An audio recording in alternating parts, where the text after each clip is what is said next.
Hey guys, welcome back to another Star Wars Galaxy of Heroes video. Today I am going to be presenting the Resistance Double Zeta Solo P4 team. This consists of a Finn Zeta lead, Poe, Resistance Trooper, Rey and her unique must-be Zeta, and R2-D2 with a optional number crunch Zeta ability. So we're going to break down the strategy with this team, the bread and butter. How in the world does this team work?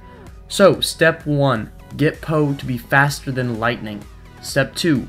Taunt and expose 50% of the enemies if you can. 3. Hit the side turrets first, especially if they are exposed. Daze the B2s on the side. Resistance Trooper will be super fast due to his unique, so try and topple the tank when it's close to 100% turn meter. That way you can get the most damage in per turn.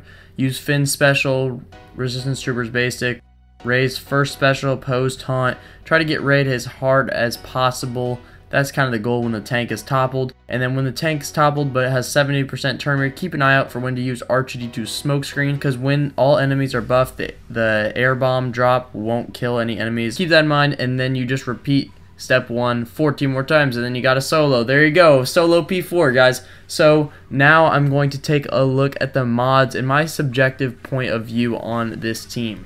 Alright guys, so this team is awesome. Let's start with R2-D2. R2-D2 is running a speed and potency mod set. He's got probably my fastest speed mods on him, because you want him to be fast, you want him to be stealthing fast, you want him to be starting off really well, and he's also my arena mods, and it's a pain to move mods. So I've kind of kept him the same, but his potency needs to be decently and high enough. You can't stun the turrets, but you can stun the B2s. Next is Finn. He's got a health and potency set.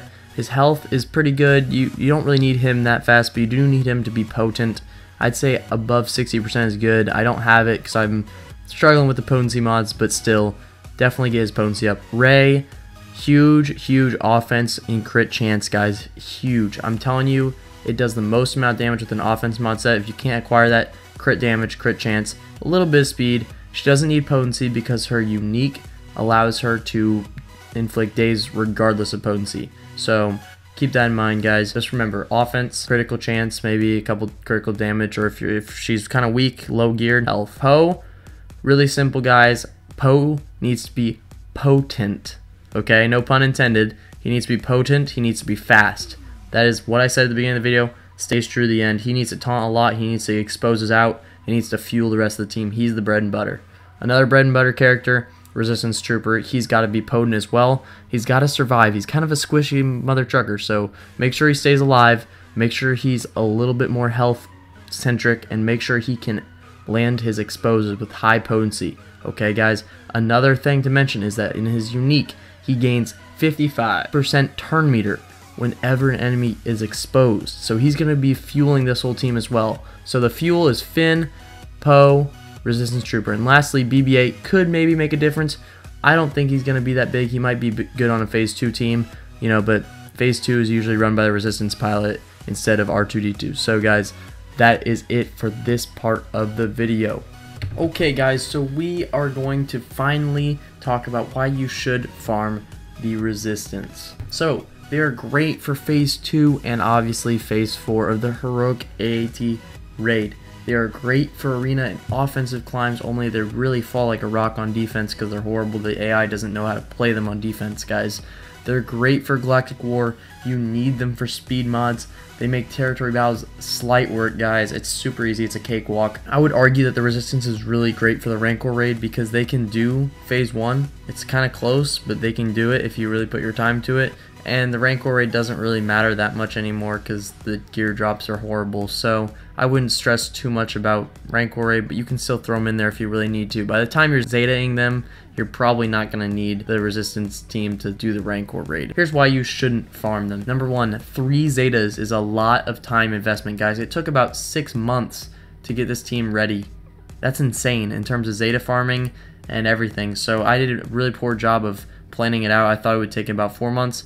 And 6 months is a long time, guys, so a lot of stuff can change throughout the game. You might be a dark side player, in which case the Resistance doesn't have any appeal to you, but I hate to say it, guys, the game is biased towards light side at the moment, so you might want to get started on that. And then Resistance isn't really used for a legendary character. You've seen all these other factions like Rebels, Jedi, Phoenix. They're used for something. some event to unlock a character. Even First Order now is used to unlock BB-8. But the Resistance does not have a legendary character and therefore doesn't have a huge purpose. Like maybe a great character is still waiting at the doorstep for the Resistance to unlock. That's probably why you shouldn't farm them. This team does work, guys. I put a fail at the end of the video if you want to check it out. That's just me not doing the right thing with the stealth on R2, but it can really work. Just follow the steps. Dude, what do you guys think about this team? I know McMull made a video about it before, guys, so obviously it's not an original idea, but it's just something to let you guys know this team works, guys. It's not necessarily worth it to some people, but it could be to others. I love soloing parts of the Heroic AAT raid. I love getting great rewards from it, and I'm really interested to see if you guys learned anything new. And let me know what you guys think below. If you enjoyed this video, guys, please drop a like, subscribe to the channel for more content, guys, and I'll see you in the next one. Peace out.